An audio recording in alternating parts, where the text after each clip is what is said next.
Welcome back, friends. I'm Yvonne Davis, and today I'm going to be looking at some really interesting things about the future. As you know, I have done astrology on this channel, but most of the time I've only looked at the very near future, like maybe 2 weeks or a month. Sometimes I'm looking ahead 6 months, a year, but most of the time it's fairly near. I'm going to start looking at some really distant times, like maybe 5 years into the future, as far as 35 years into the future. So I'm talking about dates like 2030 all the way out to 2060. And I hope you'll find this interesting. The reason I'm doing this is because first I was inspired by a video that Dan Waits made on World Astrology Report. And if you haven't seen it, definitely check it out. I'll put links to everything that I mention. I'll put links in the description box below or pin it in the comments. But that really inspired me to start looking a little more into the distant future because it has to do with Pluto out of bounds. And I'm not going to go into that because he already explained it in his video with his guest, Rosie Flynn. So you can go check that out and he'll explain it to you with her help. So this idea of Pluto out of bounds to the south, it tells us that we will be moving in the direction of something more revolutionary, but it may take a while. And apparently the peak period was in 2030. So I've already made a video about that. I haven't finished editing it. So that will be out soon. I actually made videos in the past where I talked about what's going to be happening. Oh, I don't know exactly what years I was looking at, but I was basically following the outer planets. So I've talked about Pluto, I've talked about Neptune. We're going to see a very interesting Saturn-Neptune conjunction in Aries in February 2026. So that's super interesting. And in fact, what I'm going to talk about today is someone I heard about on YouTube. I'd never heard his name before. I've only discovered these videos recently. But apparently he tells a story of his encounters with orbs. And I was attracted to that story because of the fact that there are so many drones. And there's this really interesting prediction that Cliff High made, which is, it's very bizarre, and yet somehow it's coming true, which was that 39 days after Trump was interviewed by Rogan, it would become visible to us, a melee in the sky. And so that day would have been December 3rd. And since then, yes, that's exactly what we've seen, a melee in the sky. It's just this phenomenon that's going on mostly in the northeast of the United States, but actually it's been reported everywhere. There are places all over the country now that are experiencing it, and in fact, all over the world. Certainly in the United Kingdom, but actually I've heard reports that it's literally happening all over the world.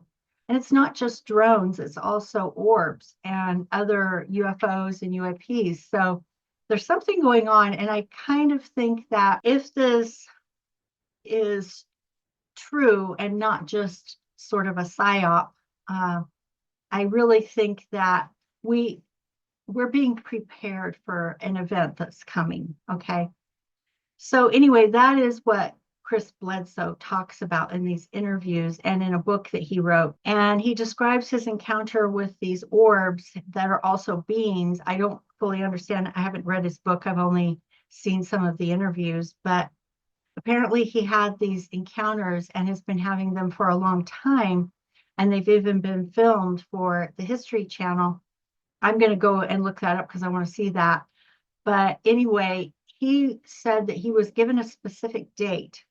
He says that date was April 5th, 2026, where something, I don't know if it's an event or an awakening, but something happens, and that's the date he was given. So I'm going to go look at that on the astrology and talk a little bit about, different ideas. So 2026 is only a year and a half from now. So then I'm going to look at even farther out and look at 2030, 2050, 2060. so that we can have some kind of long range vision. Because I think that will help us, because I think we're going to go through a major transitional phase here that could be really challenging over the next 1 to 4 years, certainly, maybe probably longer than that. So I'm going to talk about what things might look like in the distant future so we can kind of keep our eye on that.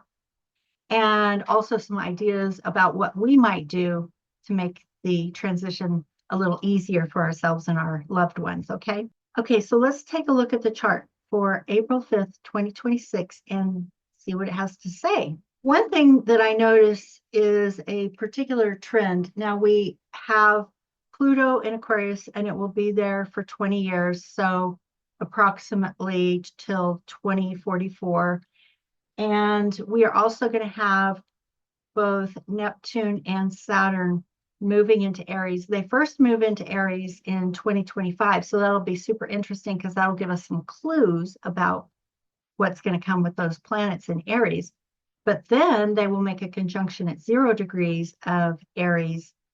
And that creates a new synodic cycle. It's like a reset for the energy. And it's at 0 degrees of Aries. So this is going to be super profound and bring a lot of changes. We will also see Jupiter moving into Cancer, and eventually Uranus will move into Gemini. But we're going to start to see a taste of it in 2025, and then it'll become even stronger in 2026. One of the things that I have gathered from these videos that I've been watching, whether it's Cliff High or Dan Waits or Chris Bledsoe or Stephanie Schwartz, which I'm going to bring that information here as well, looking at it through an astrological lens. One of the things I've been gathering from that is not only that we may go through a very difficult transition, but that eventually we will end up in a different place. And what I mean by that is kind of dramatic shifts out of urban areas into smaller rural communities. So keep that in mind. In fact, I'm actually going to go see the movie Homestead today. Today is Friday, December 20th, and today is the day it's released in the theater. I'm going to go see it with my mom. And I don't know if it'll be any good or not. Maybe horrible, but regardless, I'm going to go see it and see if it's any good. But that, I think, in a way might sort of be a clue about the direction we need to move in. And I know that could be really difficult for a lot of people, but you also have to keep in mind, you have to consider, like, will you be alive in 2060? Because some of us right now here alive today may not be alive in 2060. So in a sense, it's kind of irrelevant for us, but we may still be alive in 2030, 2040, 2050, who knows? So I think that these trends will begin very strongly in 2025 and then become even stronger in 2026, 2027, all the way up to 2030 and then beyond. So we don't necessarily want to just disregard it. We may want to be thinking about these trends and the challenges coming up and how we could mitigate those challenges and any struggles or strife or suffering that it might cause to us and to our loved ones. So if we're thinking about that in advance, then we can make choices to help reduce and mitigate those challenges. So as an example, if one were making a decision about, do I want to have children? How many children do I want to have? One of the things that I discovered from this remote viewer is that in the future, I don't know exactly when it's going to happen, but I will make that more clear in future videos that I'm making on the series. And basically, he said that the population in the future will be reduced by 3/4 from what it is today. So if it's around 8 billion today, it'll be around 2 billion in the future. And he said that the reason why this would happen will be mostly caused by natural disasters that were the result of human activities, okay? And that could be a lot of things. That could be pandemics, it could be weather catastrophes, it could be An EMP, that's an electromagnetic pulse, which knocks out the electrical grid, and it knocks out electrical and digital equipment, can knock out vehicles. So that would be very difficult because our food supply in the urban areas is dependent on vehicles. And in fact, everything, whether it's turning on the lights or any other electrical or electronic equipment, requires electricity.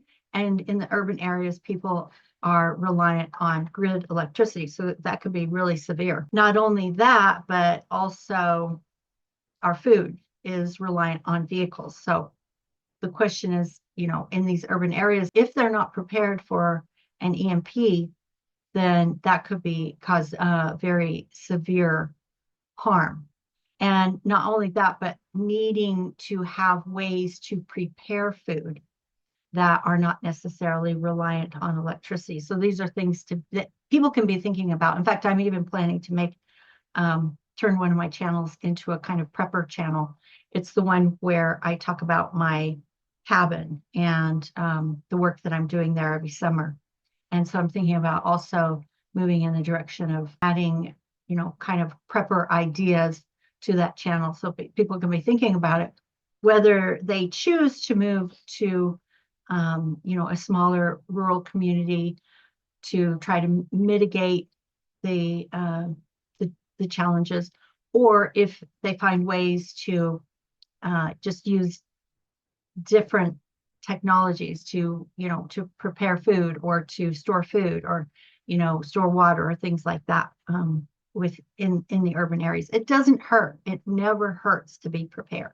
In fact, if people don't think about these things in advance and don't do anything to prepare in advance, whether physically or financially or emotionally or psychologically, then they're really caught off guard.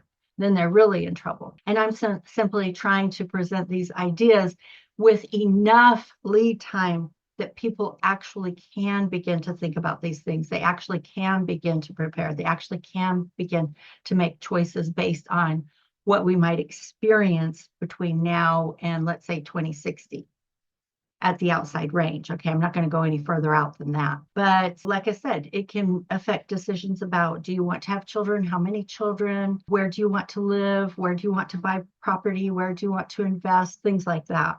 And I think those are worth thinking about with this long range view in mind. One of the things I did, because I was curious, is it possible that the population could reduce by 3/4 in a way that was completely natural and voluntary between now and 2060? And it turns out that the answer is yes. It turns out that all that would be necessary is for the birth rate to reduce to 1.5. That's it. That's all it would take. And we'd have a population of 2 billion by 2060. So that would probably be a much easier way to do it, is just for people to choose to either have no children or fewer children. And that's actually the trend already. Like, my mom had 2 children, I had 1 child, and my daughter doesn't want to have any children. And it's so common now that there's a word for it. It's called DINKS, which stands for double income, no kids. We don't have to assume that reducing the population has to be in a way that's violent and causes a lot of suffering, because that's actually not true. All right, so let's go ahead and look at that chart. And like I said, you can see that Pluto is in Aquarius and Jupiter is in Cancer, which is really nice because Jupiter is exalted in Cancer. So that's really lovely. And then again, we see Neptune and Saturn in Aries. Now, this is probably going to be one of the most challenging astrological placements, because Aries is the sign of war and conflict and fire and heat and, all of those things. So that's where some of the challenges could come up, especially if people are highly ideological, because Neptune's an interesting planet. It can be very spiritual, and it can be very visionary, very creative, and that's all really wonderful. But it can also be very ideological. That's the shadow of Neptune, is creating conflict that comes out of ideology. And so that's the shadow of Neptune. So I'm hoping that if we're thinking about this, we can find ways to reduce conflict by reducing ideology, our own ideology. We can't do anything about other people. We can only change ourselves. So we can look at the ways that we may be overly ideological and not wanting to be in relationship with certain people because they think differently than us. And that's actually where the conflict comes from. So if we can try to overcome our own ideological attachments and just look at people, as human beings, and see what we do have in common. So if we kind of think about what's happening now, where we might be headed in the near future and in the distant future, I think it's really interesting to consider whether or not this event might actually occur on April 5th, 2026, or close to that time frame, that would change things, that would bring about, he said it's bringing knowledge. I don't know if that's knowledge through an event that changes the way we think about things, or if it's some kind of awakening, like awakening our DNA evolution, or awakening our consciousness, or I don't really know what it's going to bring, but something that would change us and awaken us and bring knowledge. Okay, again, that may come through an event or just awakening our consciousness.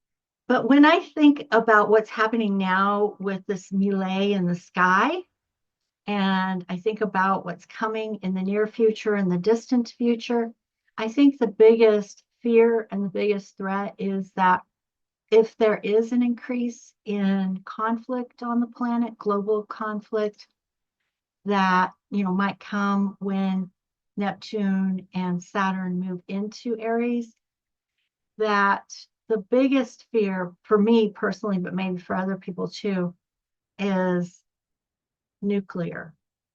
And I have often thought that if these beings are coming to Earth, or if they already live on Earth, or if they're from the future and they're coming back in time, which is another possible theory, that they may have that concern as well. In fact, it's been shown that these orbs and UFOs and UAPs and whatever you want to call them do seem to show up more and more where nuclear exists, whether that be nuclear facilities, especially where meltdowns have occurred, or other nuclear facilities. So, if that is a potential threat in the near future with Neptune and Saturn in Aries, then perhaps they are going to show up and help us. And perhaps that's why all of this stuff is happening now, that it's not an accident. It's not some random coincidence, but it's a real phenomenon, and it's happening for a reason. So I think it wouldn't hurt to start paying attention. And that's why I'm bringing this information to you. And I hope you found it interesting. So that's it for today's video. I will bring more. I have a whole series planned, so I hope you'll stick around. I would like to continue to talk about what's coming up in 2025 and all the way through to 2060. So that's going to be a lot of videos talking about these trends over the next 35 years. I hope you enjoyed this. I hope it was helpful. And if you're new to my channel, please subscribe. Or if you've been watching for a while and you're not subscribed, please do subscribe. Please do subscribe. And ring the bell for notifications so you get all these videos as I'm bringing them out. And if you enjoyed this content, please like it. That helps with the algorithm. And share this with other people that you think might find this interesting. All right. I will see you again in the next video. Bye-bye.